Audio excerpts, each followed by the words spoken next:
Bienvenidos a este nuevo episodio de su podcast llamado Sentencias.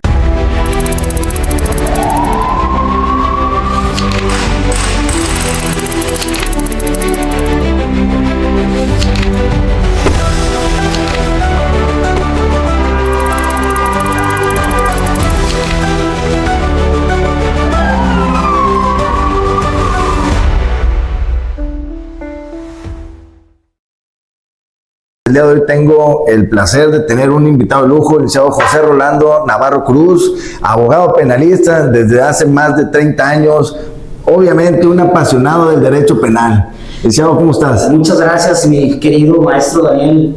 De verdad que para mí es un placer estar aquí contigo, platicar un punto de derecho, un tema apasionante como lo es el tema en el ámbito penal y luego que se traduce al sistema penal acusatorio y luego que desemboca en una sentencia de prisión preventiva de corte oficioso. Temazo, la verdad, las cosas.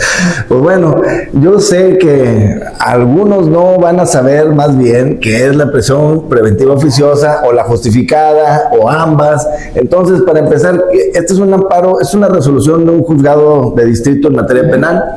Cuéntanos qué pasó en el asunto, licenciado. Bueno, ¿qué pasó en este caso? Muy bien. El tema en síntesis es sencillo, ¿no? Es un asunto, es un proceso penal por el delito de homicidio simple intencional, en el que nuestro cliente está en prisión preventiva oficiosa. Entonces, cuando viene el tema de los cambios en la inaplicación de la prisión preventiva oficiosa, pues nosotros interpusimos una demanda de amparo indirecto para que primero solicitemos audiencia al juez penal para que nos fijara precisamente la audiencia para solicitar la inaplicación de la prisión preventiva oficiosa.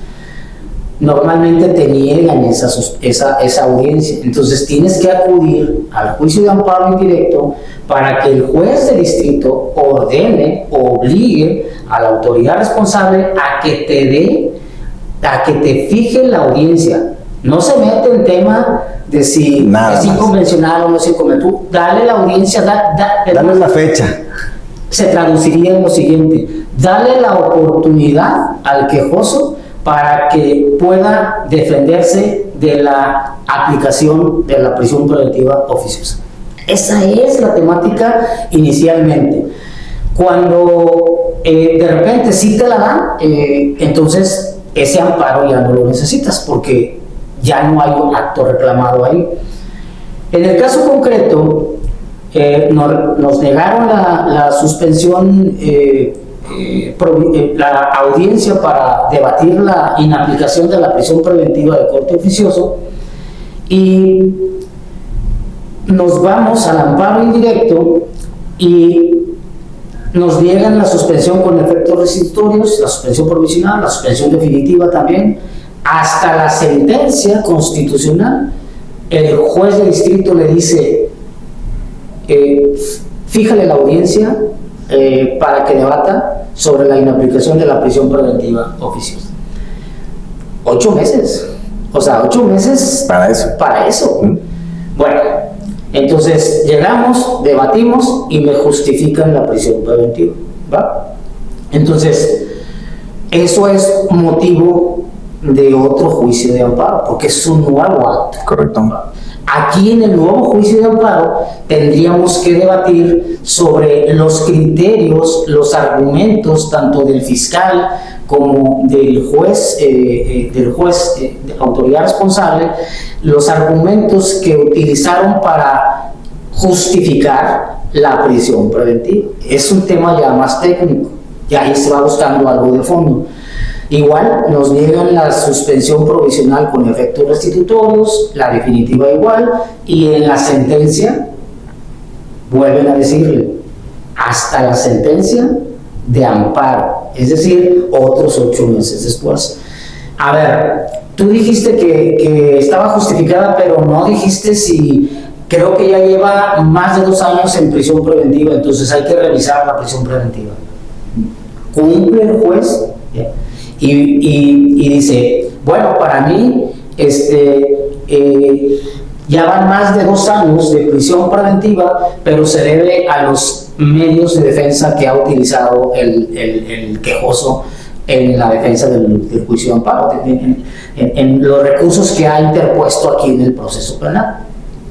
Ese es motivo de otro amparo, para que te des una idea. Llevamos 3 amparos en ese sentido.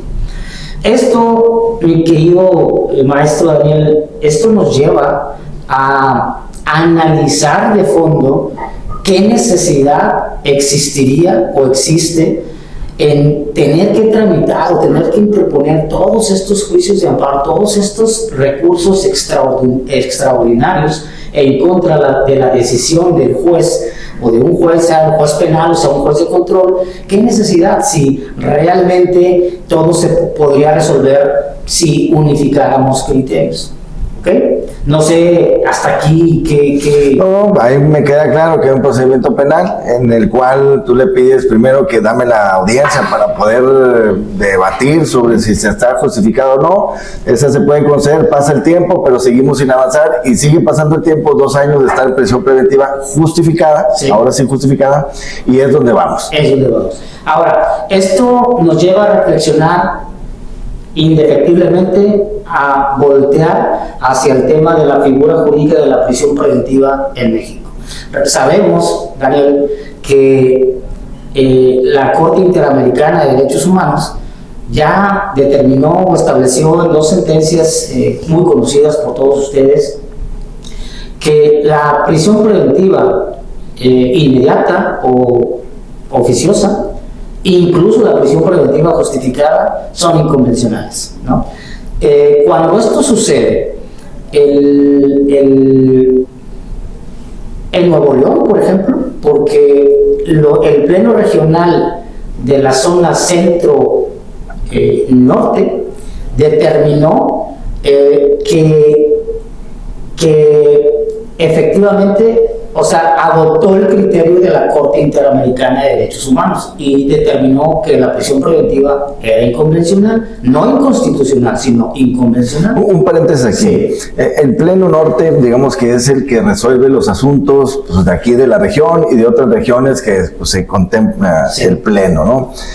Cuando resuelve la Convención Interamericana aquellos asuntos todo el año pasado, entonces adoptan el criterio de que había que justificar, no solamente que fuese pase automático en la prisión. De hecho, si analizamos la contradicción de criterios que dio pie a la jurisprudencia J13 de la 11ª época, técnicamente incluso establece que hasta la prisión preventiva justificada es inconvencional. O sea, realmente no debería, una persona que es acusada de un delito no debería estar privada de la libertad, porque eso merma el derecho a una defensa. No es lo mismo defenderte estando privado de tu libertad que estando en libertad, ¿no? Entonces, pero dejémoslo en el punto en que la Corte, el Pleno Regional determinó que efectivamente era inconvencional.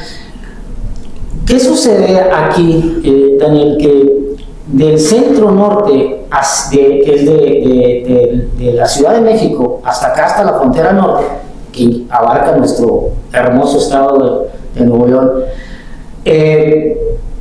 sobre todo aquí en Nuevo León, hace un par de años empezaron a llover los criterios de jueces de distrito valientes, en el sentido de que te concedían la suspensión provisional con efectos restitutorios. Es decir, en términos prácticos, tú solicitabas la audiencia para inaplicar la prisión preventiva oficiosa, el juez de control, si te la daba, pues ya debatías. Pero si te la negaba, te ibas al amparo indirecto y los jueces de distrito te la concedían con efectos restitutorios. ¿Cuáles son estos? O sea, es muy sencillo. ¿Sabes qué? No me voy a esperar a que se dicte la sentencia de amparo, que puede tardarse 8 meses, y por ahí la revisión otro tanto. Así que utilizo la tutela anticipada y de una vez le digo a la autoridad responsable: tienes 3 días para fijarle la audiencia para que se defienda o debata sobre la inaplicación. Esos son Sí, no era una libertad. No. definitivamente no. Y tampoco estábamos hablando, bueno, no era una libertad, claro, pero en ese paréntesis de estos criterios tan garantistas para la libertad del derecho humano de las personas, sí hubo muchos abogados o muchas personas que habían sido señalados en la participación de un delito. Sí hubo muchos que llevaron a cabo su proceso en libertad gracias a este criterio, porque lo mismo pasaba con el amparo en contra de una orden de aprehensión con un delito que ameritaba prisión preventiva oficiosa. Los efectos eran suspender la orden de aprehensión, pero que no se materializara. Ahorita, que no se materializara la orden de aprehensión, porque los efectos eran así, restitutorios. Y esto tiene una razón, esto tiene una génesis, queridos amigos. Voy a hacer un paréntesis, mi estimado Daniel, en el tema de la suspensión, para ser bien prácticos, para que la audiencia pueda más o menos captarnos la idea. Mira, todos, el amparo, el juicio de amparo es un tema, y el juicio de amparo viene aparejado con un expedientillo, que así se le denomina, que es la suspensión del acto reclamado. Existen dos formas, amigos, para analizar la suspensión del acto reclamado. Una es la suspensión en términos generales, que lo vemos en el 147 de la Ley de Amparo. En términos generales, estamos hablando que esa suspensión puede abarcar para materias como civil, mercantil, familiar, administrativo, agrario y así, ¿no? Está excluida en esa regla general la suspensión del acto reclamado para materia penal, porque en materia penal tiene sus reglas especiales y esas aparecen en el 163, 166 de la Ley de Amparo. La conocemos como una suspensión tasada. ¿Por qué tasada? Pues porque ya sabemos cómo se va a conceder la suspensión. No hay margen de movimiento. Generalmente así se manejaba esa situación por disposición expresa del 161 y el 166 fracción primera de la Ley de Amparo. Pero cuando viene la contradicción de criterios que hablamos hace un momento del Pleno Regional Centro-Norte, ellos, para darle salida y acatar el criterio de la Corte Interamericana de Derechos Humanos, dijeron o establecieron puntualmente: vamos a analizar la suspensión del acto reclamado en materia penal, no de las reglas especiales, nos vamos a ir a las reglas generales del 147. ¿Por qué? Muy sencillo y muy fácil de entender, porque la protección en el 147 en el tema de la suspensión del acto reclamado tiene mayor espectro, mayor progresividad que en la regla del 166 fracción primera. Entonces, en el 167 es donde aparece una figura maravillosa de la Ley de Amparo que se llama tutela anticipada. Ahí es donde aparece. Entonces, los efectos restitutorios de la suspensión del acto reclamado provienen precisamente por la tutela anticipada. Defínenos qué es la tutela anticipada. Creo que esa es parte importantísima. No, importante. Y es muy sencilla. Y la verdad, cuando la explicas de forma práctica, es muy fácil de entender. Bueno, todos sabemos, el amparo gira en torno a una violación a un derecho fundamental o a un derecho humano, ocasionado por la autoridad, por cualquier autoridad. Voy a hablar en términos generales. Entonces, ¿qué buscamos con el amparo? Que se nos restituya en el pleno goce de la garantía o del derecho humano o el derecho fundamental violado. Pero esto solamente sucede, esto es materia del juicio principal, de la sentencia constitucional que se va a tramitar en el juicio de amparo. En la suspensión, los efectos son únicamente y exclusivamente mantener las cosas en el estado que naturalmente guardan al momento de la presentación de la demanda de amparo directo. Supongamos, en un caso práctico, un lanzamiento, ¿va? Tú reclamas el lanzamiento porque provenga de un remate o de un juicio civil, no sé. Los efectos son que no se ejecute el... Entonces, mantener las cosas en el estado que actualmente guardan. Pero si materialmente fuese posible restituir al quejoso en el derecho violado, entonces se podrá hacer mediante una tutela anticipada. Eso es, ya no tendríamos que esperarnos a que se resuelva el juicio principal 8 meses más la revisión otros 8 meses, porque podríamos restituirle en el derecho. Y saben, en el 2001 más o menos apareció una tesis muy interesante, demasiado 2001, no me acuerdo, el ministro José Ramón Cosío o algo así de la Corte, en donde por primera vez introdujo la apariencia del buen derecho y el peligro en la demora, que eso no nos vamos a entrar en detalle para abarcar nada más lo que es la tutela anticipada, pero van íntimamente relacionados. Esto de la tutela anticipada se veía mucho en la clausura de los casinos. ¿Hace cuánto? O sea, 2007, 2011. ¿Por qué? Porque el amparo, si ustedes recordarán que decían, no hombre, este es muy bueno para el amparo contra la clausura de los casinos. Era la suspensión, porque el amparo siempre lo perdías, pero la suspensión te mantenía reabrir. ¿Por qué? Pues porque corría riesgo el casino de quedar sin de perderse. Pues es que corrían los trabajadores, corrían riesgo. Todo eso, ¿no?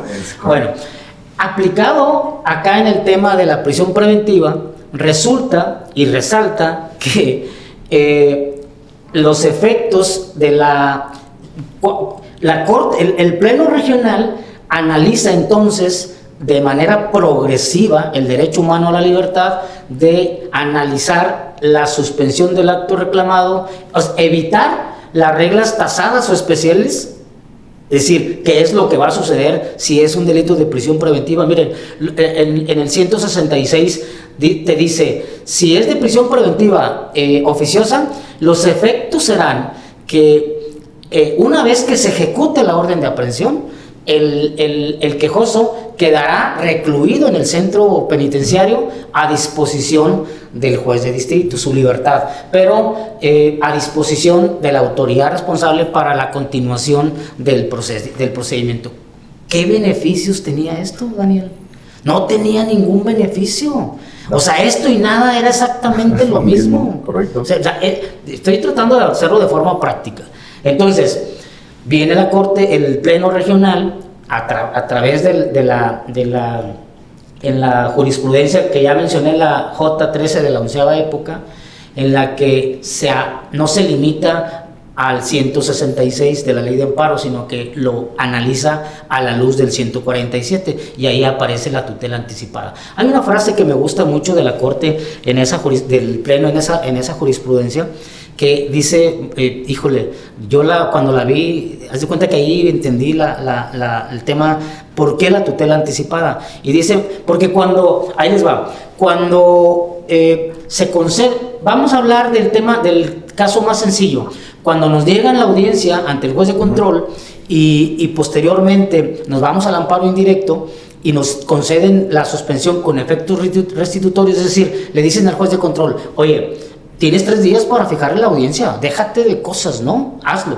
Entonces, cuando se lleva a cabo la audiencia, queda sin efectos el juicio de amparo. Claro. Se sobresee fuera de audiencia porque cesaron los efectos del acto reclamado. Correcto. Por la tutela anticipada. Entonces, una de las reglas del juicio de amparo es que no puede quedar sin materia el juicio de amparo. Pero en esta sentencia que te digo, en la contradicción de criterios, esta que te digo de la Corte, que es la contradicción de criterios, la 19, esta no, la del 19, 20, 25 es otra, que ahorita la vamos a referir. En esa contradicción de criterios del Pleno Regional, Centro Norte, al final dice, total, para la Corte Interamericana de Derechos Humanos es preferible que el juicio de amparo en lo principal quede sin materia a seguir violándole el derecho humano a la libertad al quejoso. Es decir, ponderan la libertad sobre el hecho de que el juicio de amparo en lo principal quede sin materia. Y esta hipótesis pues es la progresividad del derecho humano a la libertad. Pues que eso le da sentido a la propia, al nombre de la tutela anticipada. Y también te genera que, digo, las sentencias que luego suenan un poco, y con todo respeto que se merecen, pues inútiles, en cuanto yo voy a tener una sentencia que no me da los que me tutelan, ¿no? De hecho, los efectos que hablamos hace un momento, los efectos de la suspensión del acto reclamado conforme a el tema tasado, es decir, que el quejoso quede a disposición recluido, pues eso es una protección inútil. Sí, pues es algo que, o sea, y lo hablamos en otros episodios de este podcast, en donde, pues qué bueno que me dieron el amparo, ¿verdad? ¿Y luego qué? ¿Verdad? O sea, cuelgo la sentencia o sentencias que no te van a llevar absolutamente nada. A nada. Retomando el tema, amigos, bueno, pues todo iba viento en popa para nosotros. Pues iba dentro de lo que tú sabías que iba a pasar y que estaba destinado a pasar. De los parámetros, los jueces de distrito, hubo muchos jueces de distrito, bueno, de los 5 que hay aquí, hubo por lo menos 3 que se aventuraron a conceder con efectos restitutorios, o sea, resoluciones muy bonitas, o sea, y muy efectivas. No, creo que ahí, otro paréntesis, porque creo que ahí se tomó mucho también de lo de la Corte Interamericana, pues que hablaba acerca de las sentencias contra México, en donde pues se rescata mucho y claro, la verdad, pues con una lógica. Sí, eso fue precisamente los jueces de distrito, basados en este criterio de la Corte Interamericana, retomado por el Pleno Regional Centro-Norte, porque el Centro-Sur dijo lo contrario, ¿verdad? Incluso todos augurábamos que el criterio del Centro-Sur y el criterio del Pleno Regional Centro-Norte pues iban a tener que llegar a la corte, ¿verdad? Para que dijeran cuál de los dos. Pero eso terminó, pues amigos. No se llegó. Eso terminó. ¿No van a llegar? Eso terminó de un plumazo el 31 de diciembre del 2024. Cuando apenas estábamos recibiendo el año 2025, resulta que amanecimos con la novedad de que el constituyente permanente le había reformado el 19 constitucional y había adicionado una porción que todos vimos como un candado para que se evitara la inaplicación de la prisión preventiva oficiosa. Y eso cambió todo.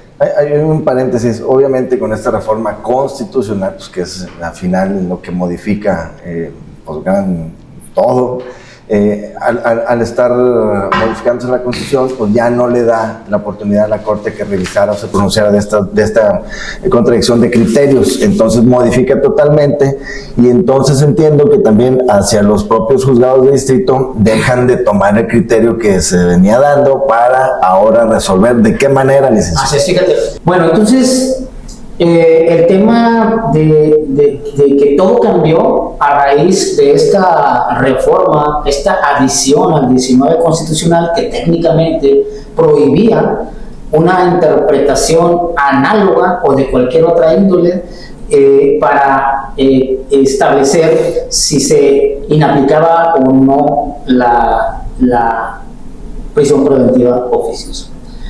A raíz de eso, estimados amigos, sobre todo en Nuevo León, que es donde nosotros, el licenciado Daniel y su servidor, es donde postulamos, que sabíamos, veníamos con sentencias, con resoluciones con efectos restitutorios muy importantes, muy interesantes. Por a raíz de esto, los jueces de distrito empezaron a darle reversa a ese criterio. Todavía, fíjense bien, todavía el Pleno Regional Centro-Norte todavía hizo un intento, que estoy hablando como si fuera esto algo muy drástico, pero créanme, amigos, para un investigado, para una persona que está privada de la libertad, sí es muy drástico. Para un defensor también es muy drástico porque nos deja atados de manos para pelear por la libertad de los clientes. Todavía el Pleno Regional Centro-Norte hizo un intento interesantísimo, importante, por sostener el criterio que había emitido en la jurisprudencia J13 de la 11ª época, de hace 2 años más o menos, porque en la jurisprudencia J31, vuelve a insistir, Daniel, en que la aplicabilidad de la jurisprudencia emitida anteriormente sigue siendo vigente, sigue estando vigente aún y con la reforma del 19 constitucional del 31 de diciembre. Fue un intento muy importante, muy interesante. Yo, desde el punto de vista profesional, valoro mucho esa decisión del Pleno, si lo queremos ver de forma romántica, porque el derecho al final de cuentas tiene algo romántico, ¿no? Tienes que verlo así. Sí, hizo un intento muy, muy bueno, pero... ¿Por qué se quedó en intento, licenciado? Se queda en intento porque, qué buena pregunta, qué buen planteamiento. No hallaba cómo abordar el tema, pero me das el camino adecuado.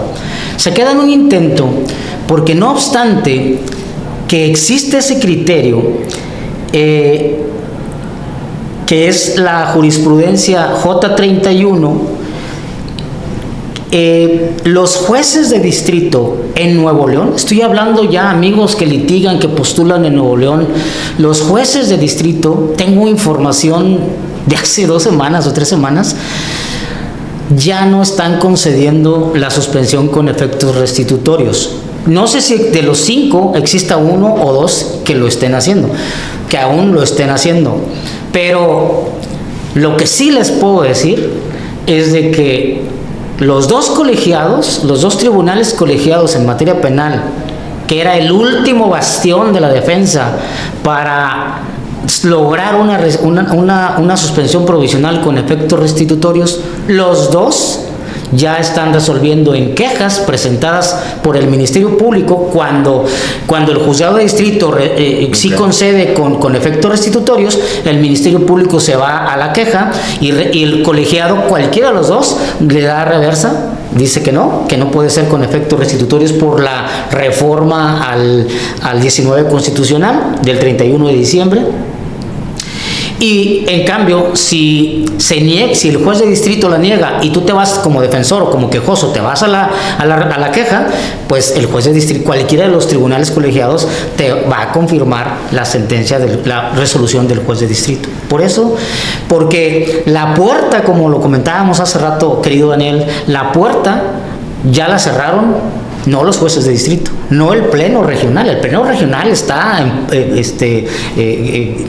insistente en que se debe de respetar ese criterio. No, la puerta ya la cerró los 2 tribunales colegiados.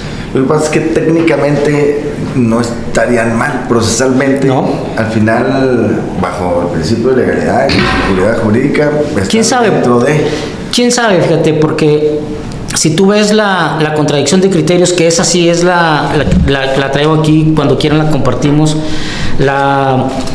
el 19-20-25 del Pleno Regional,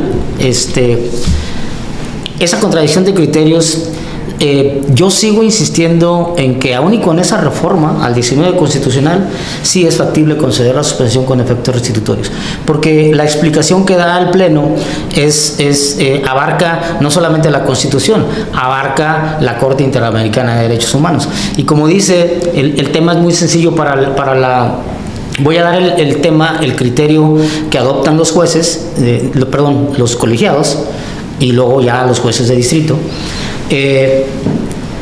Y voy a dar el criterio que adopta el pleno regional. Los jueces de distrito dicen exactamente lo que tú acabas de comentar, Daniel, que pues constitucionalmente están impedidos para analizar, interpretar de cualquier forma todo el texto expreso del 19 constitucional. Entonces eso les prohíbe inaplicar la prisión preventiva oficiosa.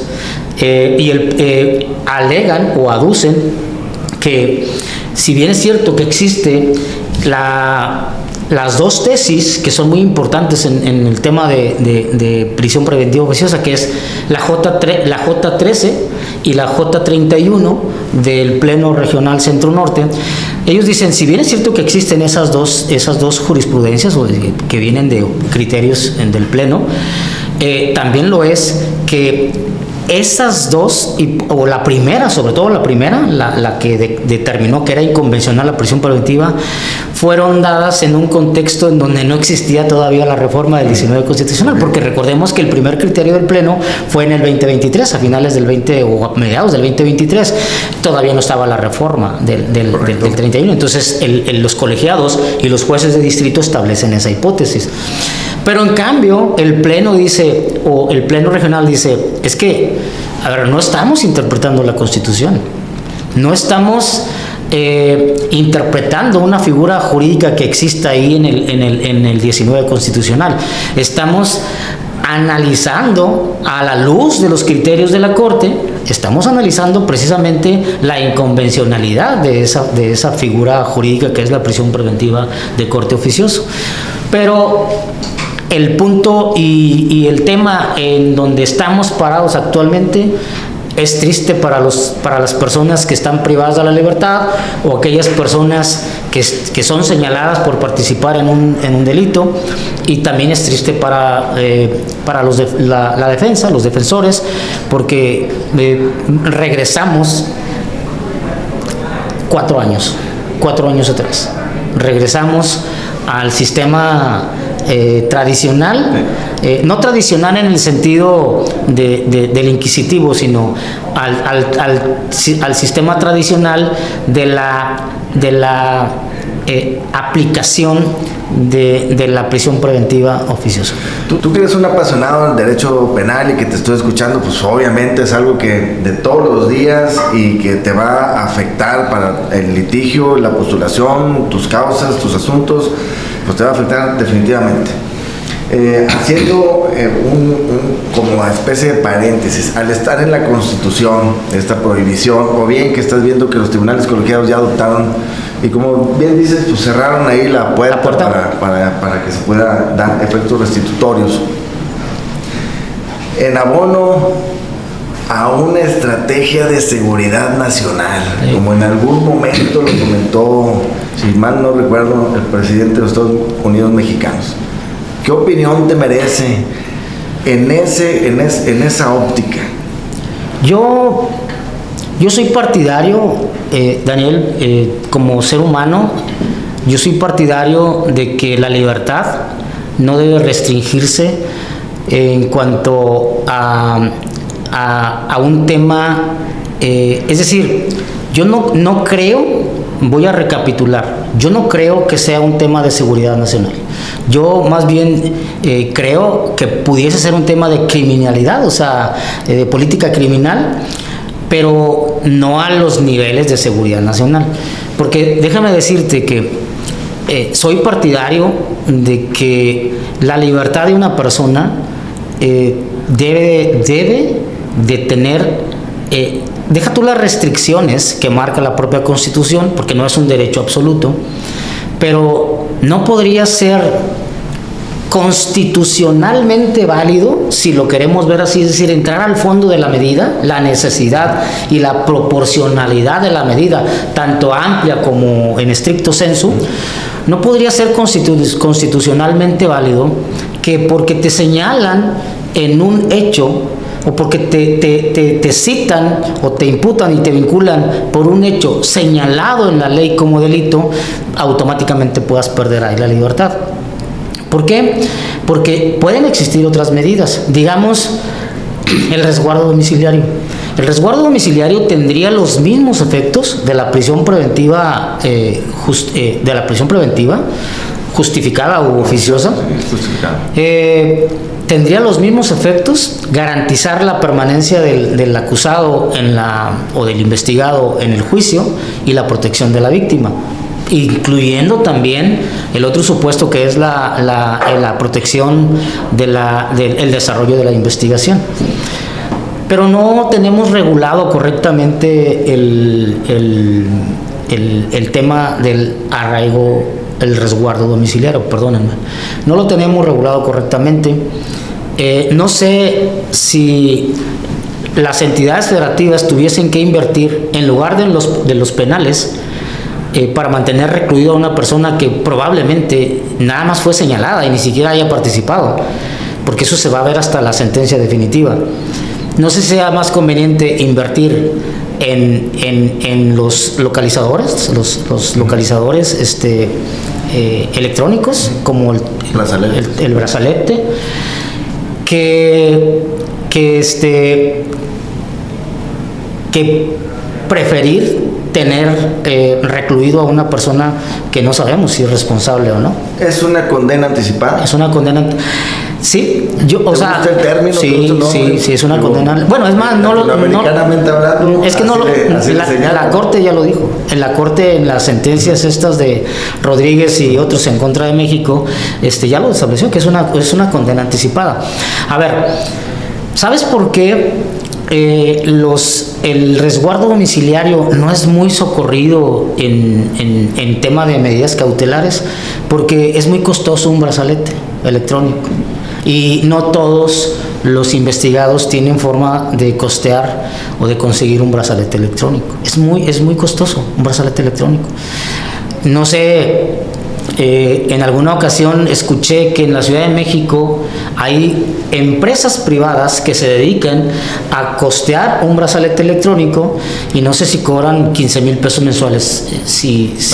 O sea, nomás imagínate, ¿no? Entonces, ¿qué pasaría si para respetar los derechos humanos, porque somos parte de un bloque de convencionalidad, ¿qué pasaría si mejor le invierten a establecer un instituto que tenga suficientes brazaletes electrónicos para poder aplicar esa medida cautelar que sigue los mismos fines de proteger, de tutelar los tres supuestos que se marcan en el 19 constitucional: protección a la víctima, garantizar la permanencia del investigado al juicio y la protección del desarrollo de la investigación. Es muy sencillo, porque ustedes escuchan a diario todos los millones de dólares que se desaparecen. Voy a utilizar esta palabra, soy muy ecuánime en este tema y no hablo de política. ¿Qué pasaría si todo ese dinero se invirtiera para este tipo de situaciones? Porque lo que sí es un hecho, y lo marca la Constitución, yo en mis inicios intentaba hacerlo, Daniel, pero es muy difícil que un juez de control te dé este tipo o sea, te obsequie ese tipo de peticiones. Yo les decía: señor juez, mi cliente viene, cuando venía una revisión de medida cautelar, señor juez, mi cliente viene de una firma periódica, ¿verdad? Que esa fue la que se le impuso en el auto de vinculación a proceso. No es propia, no amerita prisión preventiva. Y porque dejó de cumplir 3 meses con la firma periódica, ya el Ministerio Público viene y quiere la prisión preventiva justificada. Señor juez, el 19 constitucional establece que si otras medidas no son suficientes para garantizar los 3 supuestos que acabo de decir, entonces se aplicará la prisión preventiva. Ya estamos hablando de la oficiosa, pero se puede aplicar incluso ahorita voy a hacer match con este punto que estoy diciendo. Otras medidas no son suficientes, se aplicará la prisión preventiva. Si nomás vengo de una, que es la firma periódica, pues me falta una garantía económica. Y si incumplo la garantía económica, pues me puede dar el resguardo domiciliario. Y si incumplo el resguardo domiciliario, entonces sí, señor juez, yo mismo se lo traigo y le diga, ya, impóngale la prisión preventiva, porque otras medidas ya no son suficientes para justificar los fines, para garantizar los fines. Es lo mismo con la prisión preventiva oficiosa. yo sí considero, estimados amigos, que aquella persona que que fue vinculada o que le giraron una orden de aprehensión, le libraron una orden de aprehensión por un hecho señalado en la ley como delito, yo sí creo que por el simple hecho de ser un ser humano al cual le corresponden inalienablemente derechos de acuerdo al derecho ius naturalista, que ese es otro tema, yo creo que sí debería de tener la oportunidad de luchar en contra de la prisión preventiva oficiosa. Pues bueno, licenciado, pues yo entiendo con la pasión que hablas, es parte de tu trabajo lo que estamos tocando, digo, es un asunto inclusive claro, de ahí de tu firma. Sí. Y suena complicado. Muy complicado. Suena muy complicado. No, ya con estos ahorita, esta información, abogados de Nuevo León, abogados penalistas de Nuevo León, les traigo información nueva de hace 2 semanas. Los 2 colegiados en materia penal están resolviendo quejas o bien revocando la suspensión con efectos restitutorios o bien confirmando la suspensión que concedió sin efectos restitutorios. Es información nueva. Pues bueno, si quisieras compartirnos, si alguien quisiera escribirnos, tal vez podríamos, cuando estemos subiendo el video, pues ponemos la liga para que todos puedan conocer. Digo, es complicado, es un tema difícil, hay constitucionalidad, convencionalidad, es un tema, la prisión preventiva oficiosa justificada, pues ya ha sido analizada por la Interamericana, tenemos reforma constitucional, ahí sí, entramos otro parangón constitucional que todavía sí, creo que es muy difícil, estamos muy alejados de poderlo resolver en esta mesa. No, sí. Y pues bueno, licenciado, muchas gracias por compartir el gusto es mío. Este conocimiento. El gusto es mío, es un placer, de verdad. Habíamos platicado de colaborar, pero pues no se había dado. No, pero se va a seguir dando y ahora ojalá sí, con más episodios. Ojalá. A todos los que nos vieron, nos escucharon, muchas gracias y nos vemos a la próxima. Hasta luego.